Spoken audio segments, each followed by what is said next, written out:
So, good afternoon everyone. So, ang next lesson po is all about criteria for the selection of research problem or topic. So, itong mga mapapag-aralan po nating criteria, ito yung parang magsisilbing guidelines natin para makapili ng best research problem or topic. So, may tatlo po tayo criteria. The first one is significance or importance of the study, and the next one is relevance and the impact of the problem, and the last one po is time element or cost of the research. So, bago po natin pag-aralan yung tatlong yun, let's first read the definition of terms. So, research, can you read po? Pamela. Research is the process of systematically investigating a subject to create new knowledge. So, hindi naman nabago sa atin yung definition ng research kasi napag-aralan na natin siya ng mga nakaraang lesson. So, ang research po, ito yung process natin, na kung saan is nag-i-investigate tayo ng mga bagay-bagay para mag-gain tayo ng new knowledge, or for example, para mas ma-improve natin yung isang community. Next po is significance. Ito naman yung importance of the research. And relevance refers to the significance and applicability of a study's findings to a specific issue, problem, or field of knowledge. So, yung relevance naman po, kapag relevant ang study, ibig sabihin, it addresses certain issues po or problems sa community natin. So, ano siya, applicable siya in the real world context. And next po is impact. Refers to the influence and effect of studies, findings have on the real world. Yung effect ng study na isinagawa natin. So, first criteria is significance or importance of the study. So, kindly read po yung Christine. Answer the question, why is this research important? Considering the significance of the study when selecting a research problem is crucial because it ensures the research has value and contributes to the field. For example, a study examining the effectiveness of a new online learning platform for high school students should provide valuable evidence for its use and educational students. So, masasabi po natin na significant yung isang study kapag nasasagot niya yung why is this research important, makikita naman natin dyan. So, dapat yung research problem na napili natin is may clear purpose siya. Hindi lang yung kunwari, napili lang natin kasi gusto lang natin, gano'n. So, dapat kino-consider natin yung significance of the study kasi sabi nga dyan, it ensures the research has value and contributes to the field. So, ano siya, maaaring itong research problem na napili natin, dapat maaaring mag-contribute siya sa field, or maaaring maka-gain tayo ng knowledge dun sa research findings na nakuha natin. So, naintindihan mo ba yung significance or importance of the study? Yes. Yung ano pala, significance, pag significant yung isang research problem, nabasa ko lang sa word pursuing daw siya.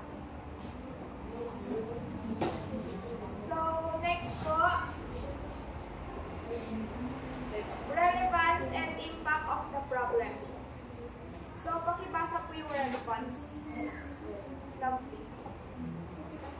The relevance of a research problem refers to its connection to real-world issues or practical applications.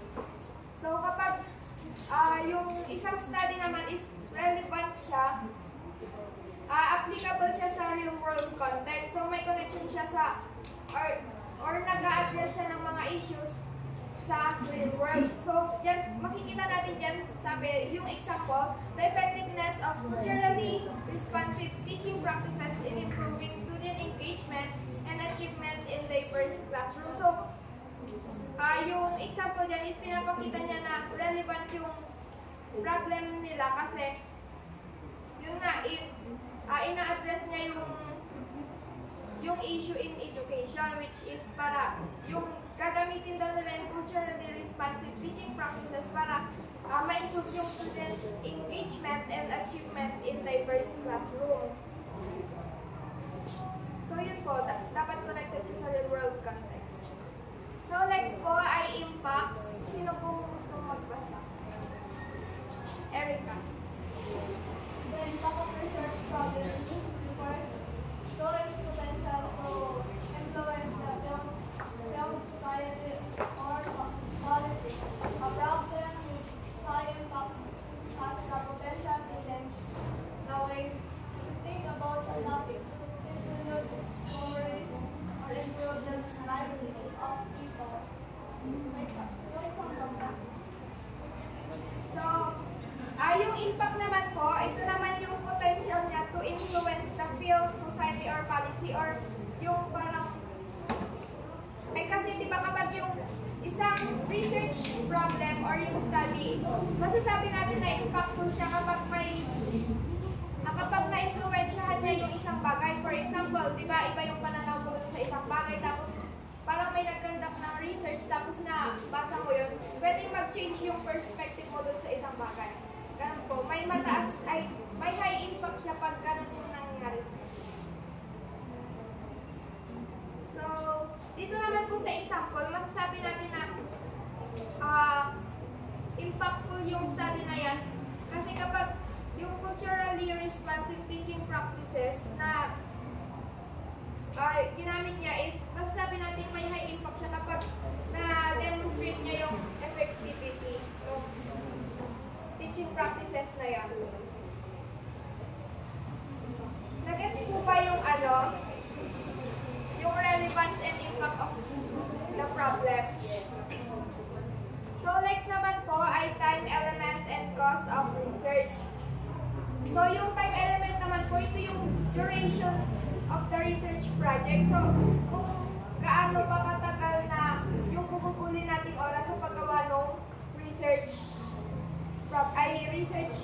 natin. So dito kasama dito yung gather data or collecting data, analyze findings, and write up the results. So yung kasama din yung pag-survey mo, ganun pag-a-analyze mo dun sa mga na-survey mo, and kung yung sa pagsusulat mo ng result, yung mga result na yung result na makukuha mo dun sa study na yon. So yung sa time element po, dapat it is essential na dapat i-consider natin yung time element kasi it ensures na yung research natin is matatapos natin within time ko, within that, for example, tayo sa isang SEM, yung research natin is dapat matapos natin sa isang SEM. So next po ay the cost of research. Pakibasa nga po. The cost of research includes all expenses achieved with the projects such as equipment, materials, travel, and personnel. It's crucial to have a clear understanding of the financial resources available to develop a budget that aligns with those resources. So, mahalaga din po na i-consider natin yung cost of research natin, yung mga expenses na magagawa natin throughout our research journeys. So, dapat yung research problem natin feasible siya or achievable siya kasi dapat